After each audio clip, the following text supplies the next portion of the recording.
Hey guys, it's Daniel. The following is a quote from October of 1990 from Krist Novoselic, where he discusses how Nirvana's relationship with Sub Pop Records began.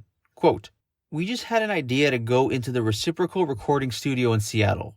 We were living in Aberdeen at the time. It took us 2 hours to get there in this beat-up old Chevy truck with a stove in the back.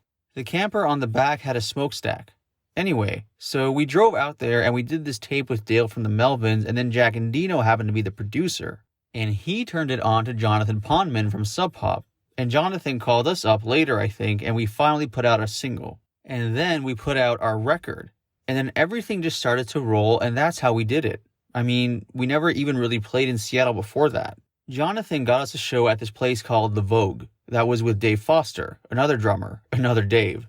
There's no real music press to speak of in Washington. That's why there's so much hype around Sub Pop and stuff. The label has to do that or they'd be really boring. They have to make up all kinds of stuff and get people jacked up on something so people will buy their music magazines." End quote. Later in this video, I want to show you a clip from my interview with Bruce Pavitt, formerly of Sub Pop, where he discusses how Krist Novoselic was directly responsible for getting Sub Pop to give Nirvana a physical contract. It's an interesting story, but first I want to show you something else. The concert in Seattle Krist Novoselic was referring to took place at a place called the Central Tavern. This is the location here. The show took place on April 16th, 1988. Now before I go any further, I should mention that according to Michael Azarad's Nirvana biography, Come As You Are, Nirvana's first show in Seattle was actually a week later, on April 24th, 1988, at the Vogue, as part of one of these Sub Pop Sunday showcases. However, the other Nirvana bios I've looked at have each said the first show was April 16th. Looking online, that's also what I'm seeing. Krist Novoselic, Bruce Pavitt, and Jonathan Pondman have also all said that it was April 16th. So for the purposes of this video, I'm going to go ahead with the general consensus, which is that the first Nirvana show in Seattle took place on April 16th. The Central Saloon was one of the few Seattle venues at the time which welcomed bands who played original music instead of just covers. At the time of this performance, Nirvana didn't yet have a big following in Seattle. Most of their fans at this point in time were concentrated around Olympia and Tacoma. And so with that in mind, it's not surprising to hear that, according to Krist Novoselic, no one showed up at their show at the Central Saloon. Quote, "Nobody came. Nobody. Not one person. We didn't even play. We bought a 12-pack of beer, sat underneath the viaduct, and drank it. I think I drank most of it. And then just kind of said, oh well, shrugged our shoulders, maybe next time." As mentioned earlier, Jonathan Pondman and Bruce Pavitt from Sub Pop both agree that Nirvana's first show in Seattle was at the Central Saloon on April 16th, but according to them, the band did actually play to a small audience. Bruce Pavitt recalls the following impression he got of Nirvana from that show. None of their original material was outstanding in the least. And to see this band and think, this is going to be the biggest band in the world in 3 years? No way. I put that at about 1,000,000,000 to 1. Nirvana's lineup at the time of the show consisted of Kurt Cobain, Krist Novoselic, and Dave Foster. As of the time of this recording in November of 2020, no recordings of this show have surfaced. It's not known if anyone even recorded this early Nirvana performance. The full set list for the performance is also not known, but it is known that the band did play Love Buzz that night. What's interesting to me about the documentation of this show is that different sources have very different opinions and recollections of what happened, i.e. Krist Novoselic compared to Jonathan Pondman and Bruce Pavitt.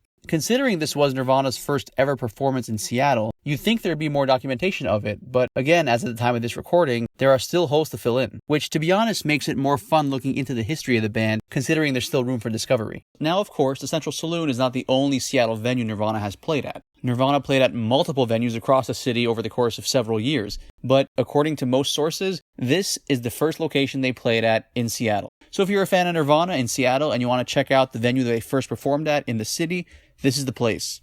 I have a copy of Nevermind, and on the back of the CD, there's the DGC logo, and right beside it, there's the Sub Pop logo, even though Sub Pop wasn't involved in the release of Nevermind. So how come the Sub Pop logo is on Nevermind? And also, what was the, legal process like getting Nirvana off of Sub Pop and onto DGC? Well, what happened was, I'll give you the story. Nirvana signed to a 3-record deal. And that's with you guys or with them? With us. And that's okay. I'm going to tell you a story here. This is some stuff. At that time in the 80s, typically indie labels didn't work with contracts. They didn't have money for attorneys, right? So it was always a handshake deal. Hey, we'll split the profit. That was just the way indie labels did business.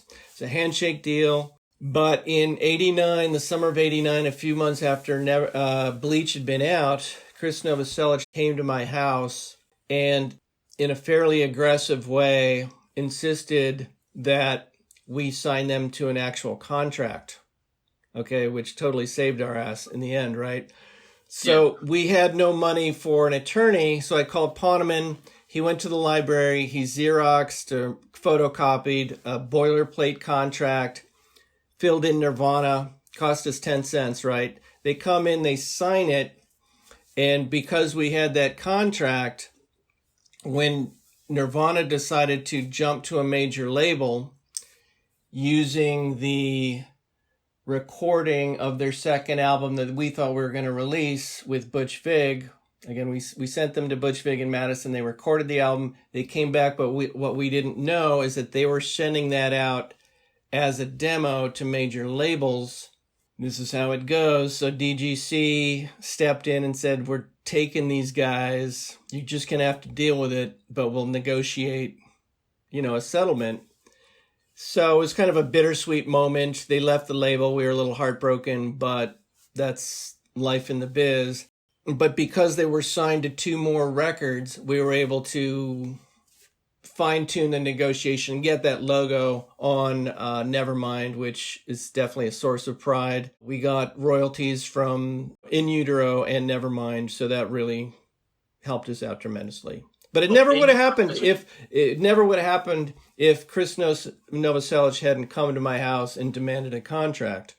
So life's funny that way. Sub Pop would have gone out of business 30 years ago if Novoselic hadn't asked for that contract. So sometimes these little things can turn your whole life around.